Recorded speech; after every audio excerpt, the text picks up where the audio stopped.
of us in this room today, let's begin this moment by admitting that we're lucky to live in a world of technology. It's the world in which our parents, grandparents, or the past generations did not live because they grew up through times when it was difficult just to communicate and express ideas. Is anyone here blogging at all? Okay. Have some of you heard of a blog? What is a blog? Okay. If you haven't heard of it, you're going to hear it soon. So today, I'm going to talk about how a technology tool like blogging should play a role in changing the way we express ourselves. But well, we still have one problem.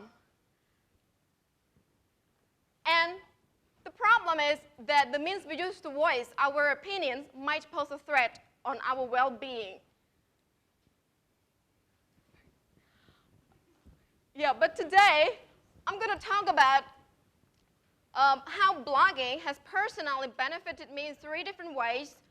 But before that, let me introduce to you to what blogging is and what is the history of blogging here in Cambodia. So what is a blog? Well, a blog is short for a weblog.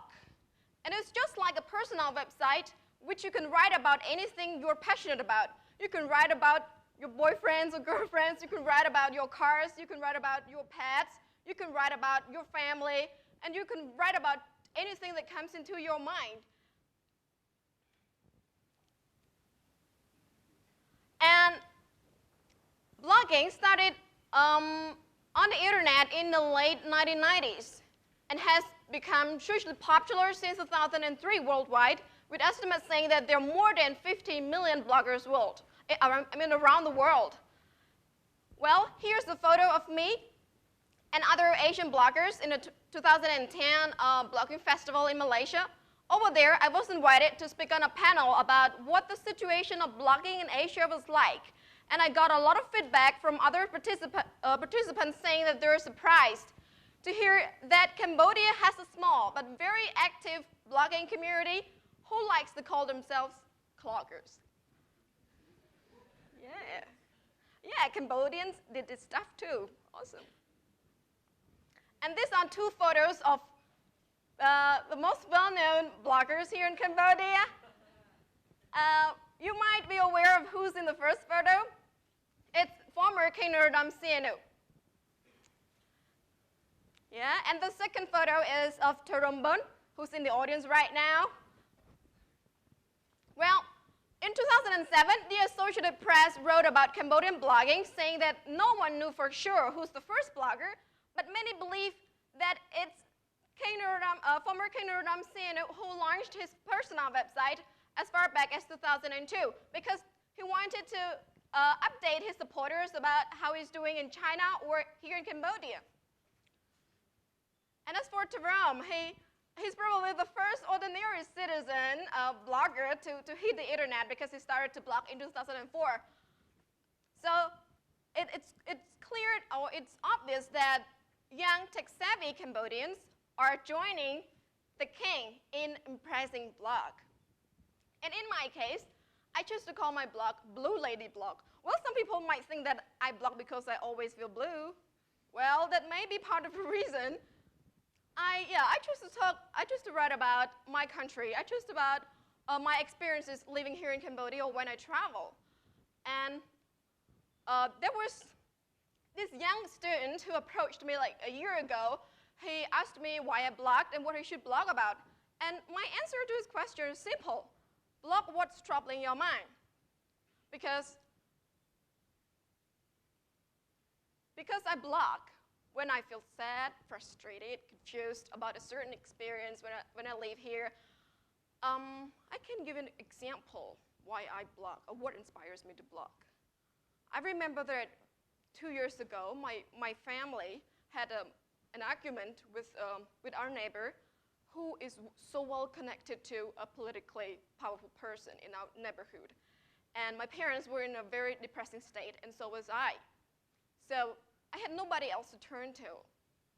So I turned to my blog for comfort. I wrote about it in my blog, and later, friends came to my blog and commented on it, saying, providing me emotional support and giving me solutions to cope with this. Back in 2007, I started to have to create my first blog, and I was introduced to these two blog hosting websites, which some of you might be familiar with.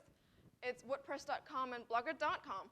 And for the first time, I named my blog News to the World. It sounds cheesy, but and I proudly show it to all my classmates. Well, here is the first post back 2007. I wrote about my experience doing a community service along with my classmates. I wrote about the fact that it's important for people living in the city to have some sort of communication with people living in remote areas. And when I clicked on the button Publish, I felt like driving this SSC Ultimate Aero, one of the fastest cars in the world. Yeah, I felt like driving around the world because I started to feel like I was traveling virtually anywhere. And surprise, I got a comment for the first time, like 2 or 3 days after I blogged about this. I got a comment, and it's somewhere living like thousands and thousands of miles from me. You can see that. I didn't need to travel that far to meet him. He's coming for me. So at the outset, I want to be very clear that this speech of mine doesn't come with any judgment. I'm not trying to say that everyone should start to blog right away in order to make Cambodia more open or freer. The point I'm trying to prove is that blogging has benefited me in 3 different ways, and I just don't want you to miss out on this opportunity to develop yourself. Well, the first point is blogging gives me the best thing in the world, and it's freedom of speech. Why freedom of speech here? Cambodia is still a conservative society which doesn't offer opportunities to open up or speak my mind, especially, open up or discuss some things, especially for women. And I've been growing up here for like 22 years of my life, and I have had lots of restraints in trying to speak up my mind. But blogging takes all those difficulties away. Well, even I've been working as a journalist for several years, not everything I want to say can be published on newspapers because it has a certain standard to abide by. My editor is here. Yeah. Well, in my blog, I have covered certain topics like corruption, politics, social injustice, or my personal feelings. Well, I was born with this certain norm and tradition, and my parents have always warned me against talking about all these sensitive topics with other strangers or people on the streets, because like people have been repressive for years, and they don't want to talk about their suffering to others. Okay, the second best thing that blogging gives me is self-education. Well, you've heard of this before. Self-education is not something that you have to go to school to get. It's just everywhere around you.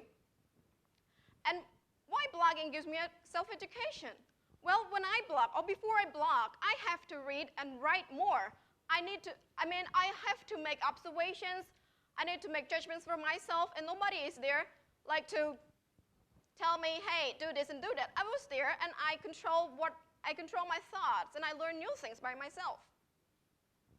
And of course, self-esteem. When you read and you write more, you start to develop self-esteem. And as for me, I start to have this critical thinking, which some people think is not so common in Cambodian society. I met these 3 filmmakers. Now, these 2 are like artists.